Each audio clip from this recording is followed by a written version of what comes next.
On the 4th of October, the world seems no different than it was on the 3rd. The sun climbs its usual path, the streets groan with their ordinary burdens, and the small errands of life march on with the weight of habit. Yet what if, in the midst of all this predictability, you hear a knock, a soft, deliberate knock upon your door? At first you may not notice, for it is not the sound of thunder, nor the cry of a herald, but the simplest of sounds, knuckles upon wood. But within that small interruption lies the seed of eternity, for not all visitors are what they appear to be, and not all doors are as ordinary as they seem. The secret visitor comes when least expected, clothed not in grandeur but in mystery. He may arrive as a stranger, with a face you do not recognize, carrying nothing more than the dust of travel and the silence of waiting. He may come as a child with wide eyes, or as a weary pilgrim whose step falters on your threshold. He may even come clothed in absence, the invisible presence that lingers behind the sound of the knock. Yet his coming is not accidental. It is an interruption sent to awaken the slumbering soul, a reminder that life is not merely the sum of errands, wages, and meals, but a tapestry upon which heaven weaves its secret threads. When you hear the knock, the first battle begins within yourself. Shall you rise to open? Or shall you pretend not to hear, convincing yourself it was nothing, or that the timing is poor, or that strangers should be left to their own devices? Every hesitation becomes a test, for the heart resists what it does not control. The secret visitor threatens our comfort more than our safety, for he brings with him the unknown, and the unknown terrifies more than the known dangers of life. We can prepare ourselves for bills, for sickness, for the daily irritations of work, but how does one prepare for the guest whose face is hidden and whose errand is undisclosed? It is here that the soul awakens, for the knock is not merely upon the door of wood and iron, it is upon the door of the heart.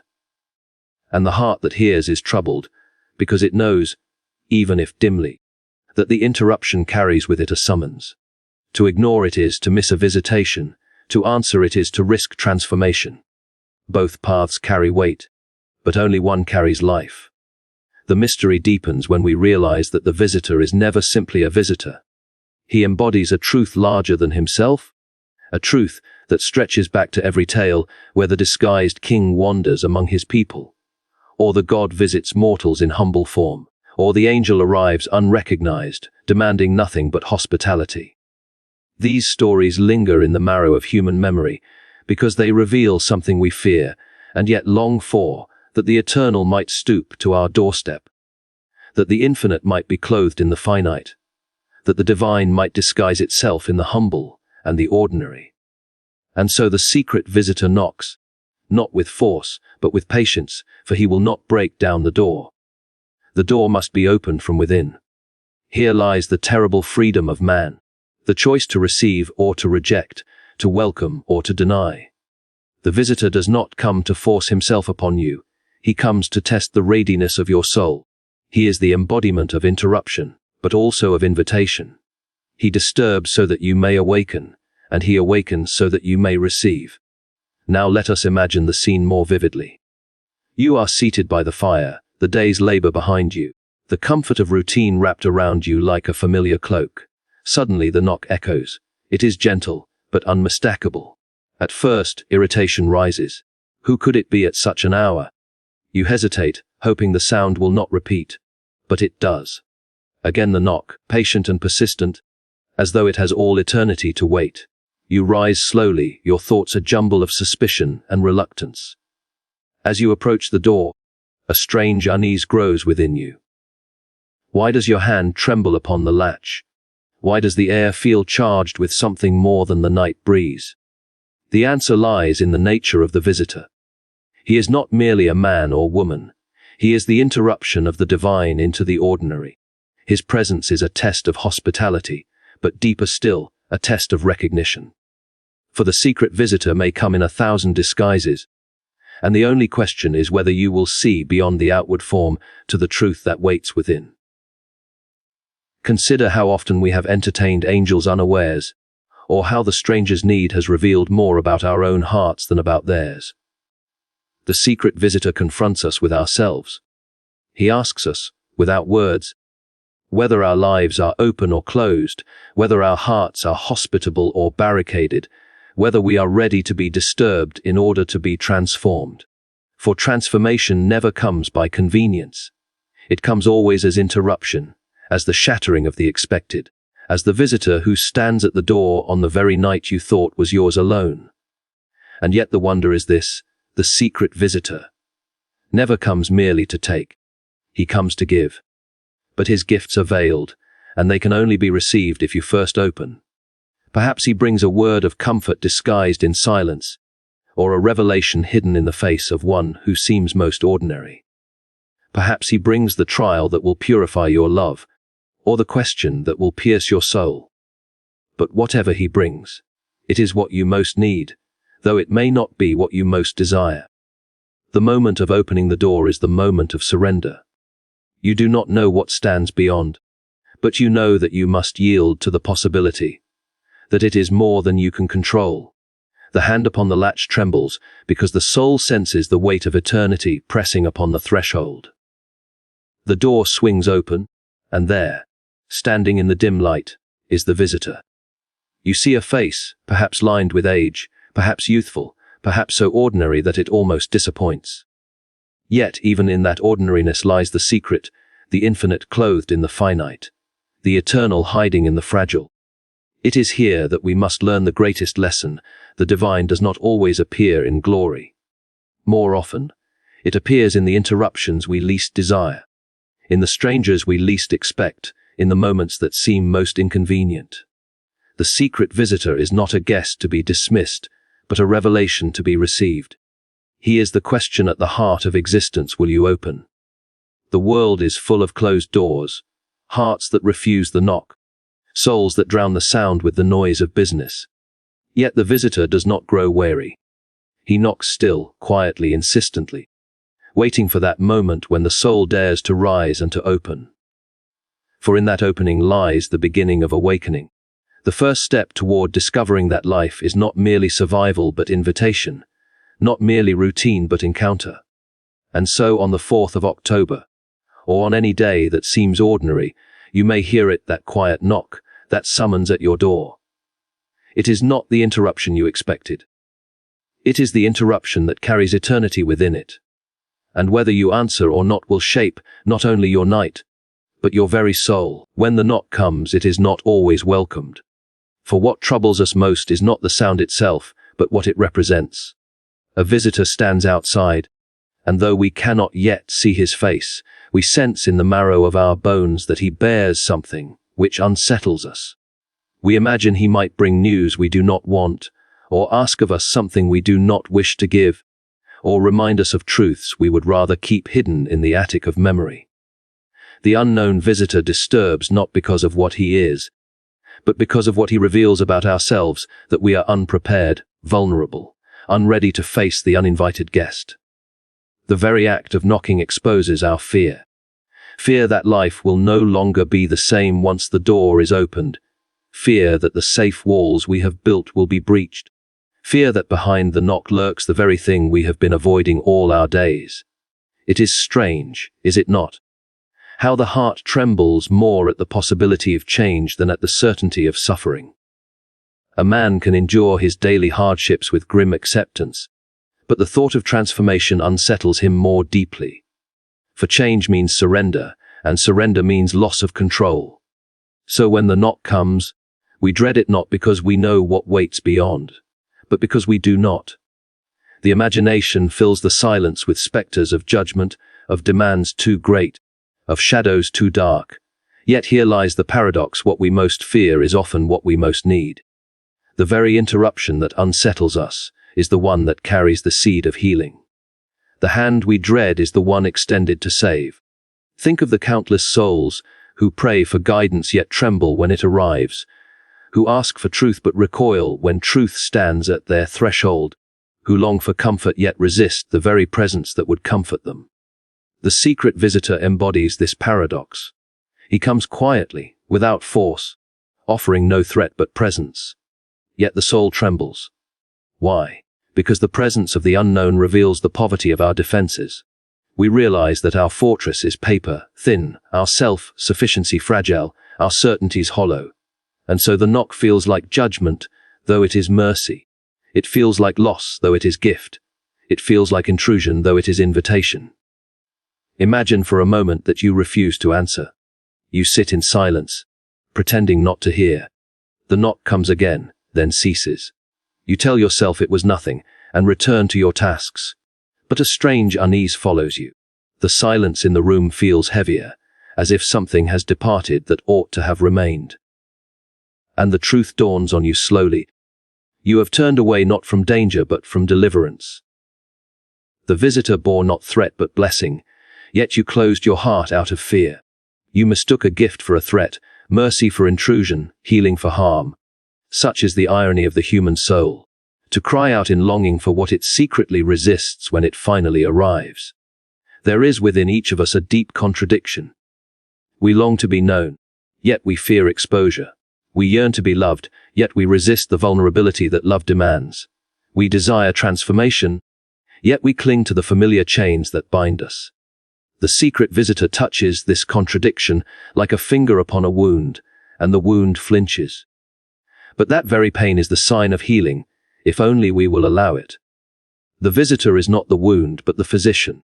Yet how often we prefer the illness we know to the cure we cannot imagine. And so the unknown guest becomes a mirror. In his shadow we see our true selves, not as we wish to appear but as we are. We discover our smallness, our fear, our reluctance to be changed.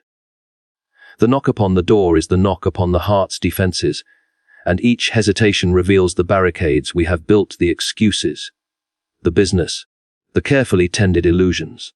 The visitor exposes them without a word, simply by standing there. It is his silence that unmasks us, his patience that confronts us. For he does not force his way in, he waits. And in the waiting, our fears grow loud enough to betray us. But let us look more closely at the paradox. What if the one we dread is in fact the one we have prayed for? What if the knock we resist is the answer to our deepest longing? We beg for light, and the knock comes, but we hide, fearing the light will expose too much. We cry for peace, and the knock comes, but we tremble, fearing that peace will cost us our pride. We plead for meaning, and the knock comes, but we hesitate, fearing that meaning will demand surrender of our illusions. We are like children begging for bread, yet crying when the loaf is set before us, for we fear it might taste different from what we imagined. And yet, when the door is opened, what do we find? Not the terror our minds invented, but the presence we most need. The face that meets us may be humble, even ordinary, but in its ordinariness is hidden the extraordinary. The guest brings with him not destruction but revelation. He shows us that what we feared was a shadow, and what we longed for was standing patiently outside all along. He carries within his presence the quiet authority of one who comes not to wound but to heal, not to take but to give, not to condemn but to awaken. Think of how the seasons change. The autumn wind arrives, stripping the trees of their leaves. At first we call it loss, mourning the falling gold. But in time we see it was not loss but preparation, a clearing of the old so that the new may come. So it is with the visitor. At first he feels like loss, like the stripping away of what we clung to. But in time we see he was gift, the preparation of the soul for a greater fullness. The secret visitor is autumn on our doorstep, feared at first, misunderstood in its stripping, but necessary for the renewal that follows. And so the question remains, will you open? The hesitation is natural, but the invitation remains. The one who knocks is the one who carries both the truth you fear and the healing you need. He is the stranger who is also the answer, the unknown who is also the familiar, the interruption who is also the fulfillment. To turn him away is to cling to shadows. To welcome him is to step into light. For the visitor does not come to destroy, but to reveal. And what he reveals is not his strangeness, but your own hidden need. He uncovers the fears you buried, the hopes you silenced, the longings you thought forgotten. He awakens what you tried to keep asleep. And though it frightens you, it is also what makes you whole. For the heart cannot be healed without being opened, and it cannot be opened without being disturbed. The visitor is the disturber, but he is also the healer. The one you feared is the one you most needed. The one you resisted is the one you most longed for. The secret visitor at your door is none other than the answer to your own hidden prayers, clothed in a form you did not expect, arriving at a time you did not choose, offering a gift you could not imagine, but without which you cannot live. When the door finally opens and the visitor is received, something profound begins. For though the house looks the same, and the threshold remains the same worn stone as before, it has become something other than what it was. It is no longer merely the entrance to a dwelling, it has become a passage into eternity. The ordinary space of wood and stone is transformed into a holy place, and the air seems to thicken with a meaning that was hidden only moments ago. That which was common has become uncommon, and the simple act of receiving a guest has become the stage upon which the eternal reveals itself. It is easy to imagine that great revelations must come upon mountaintops or in blazing visions, that the eternal must announce itself with grandeur and spectacle.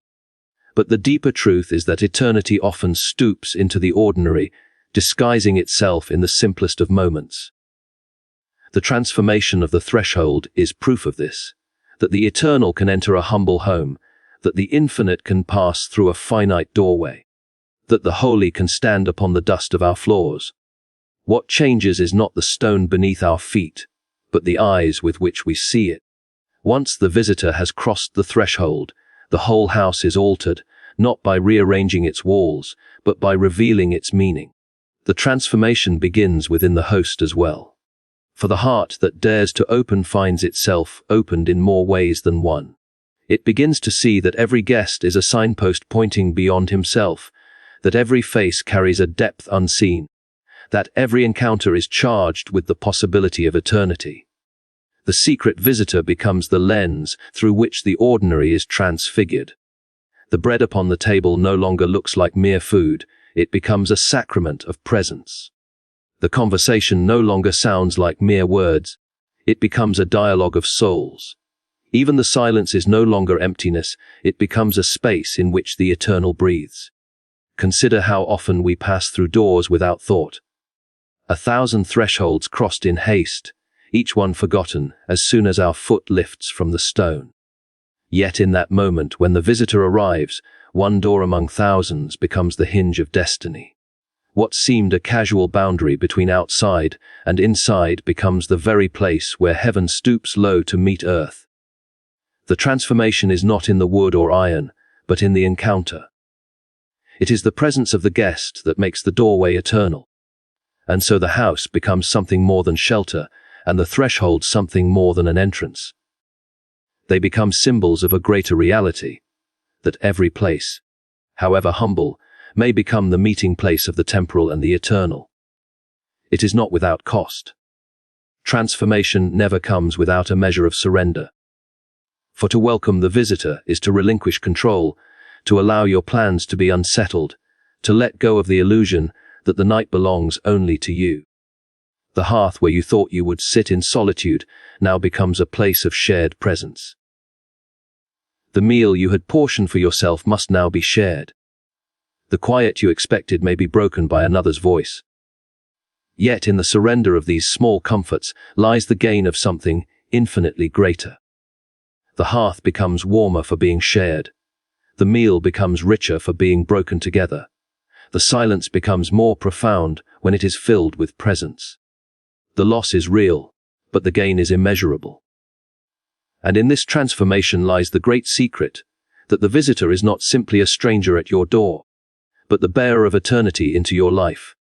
His presence changes not because he carries magic in his hands, but because he reveals the truth that was hidden all along.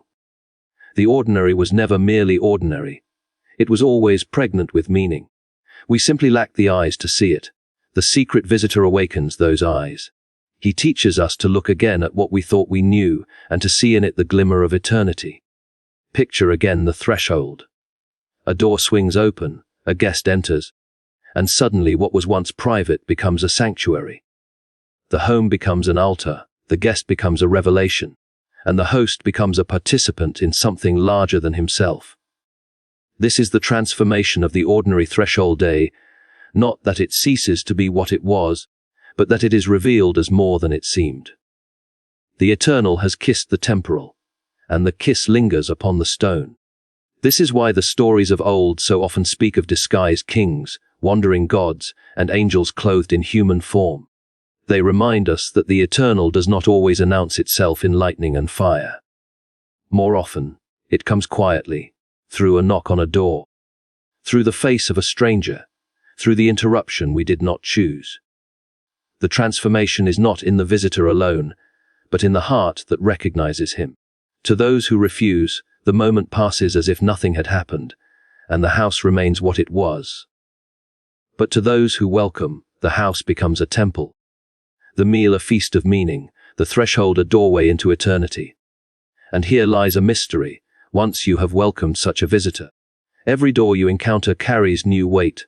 No threshold remains merely ordinary, for each one may conceal a hidden guest. Each knock may conceal eternity in disguise. The world itself becomes charged with possibility. You begin to live with expectation, not the anxious expectation of dread, but the hopeful expectation of encounter. The secret visitor has taught you that the eternal hides in the ordinary, and so you look for it everywhere. The rustle of leaves becomes a whisper of meaning. The smile of a child becomes a glimpse of glory. The silence of night becomes a canvas upon which eternity paints its unseen light. Thus, the transformation is not confined to one moment or one house. It spreads. The door you opened on October 4 becomes the pattern by which you approach every door thereafter. Your life itself becomes a threshold, always open, always expectant, always ready to welcome the eternal in whatever form it chooses to arrive. For once the visitor has been received, you cannot go back to seeing the world as you did before. The veil has been lifted, and the ordinary can no longer be merely ordinary. But let us not imagine that the transformation leaves us unchanged in comfort alone. It demands something of us as well. To welcome the eternal is to be reshaped by it. The threshold may become holy, but so too must the heart. The house may become a sanctuary, but so too must the life lived within it. The visitor does not come merely to be fed or sheltered. He comes to awaken, to challenge, to transform. He is both guest and mirror, both blessing and summons. To receive him is to consent to change, to allow the eternal to inscribe itself upon the fabric of your life. This is why the moment is so fearful and so wonderful. The knock on the door is simple enough, but behind it stands a question as vast as eternity. Will you allow yourself to be transformed? Will you permit the threshold of your life to become more than wood and stone, more than habit and comfort? Will you dare to open, knowing that once you do, nothing will remain as it was? The cost is real, but so is the reward. To refuse is to keep your life small and safe. To welcome is to enter into the vastness of meaning, to allow the ordinary to blaze with eternal light. And so the secret visitor at your door is never merely about that one night or that one knock. He is about the entire reorientation of life. He comes once, but his presence lingers forever. He comes quietly, but the echo of his visit resounds through all your days. He comes humbly, but in him humility is transfigured into glory. The threshold of your house becomes the threshold of eternity, and in stepping across it with him, you discover that the true dwelling place of the eternal is not only at the door, but within the very soul itself.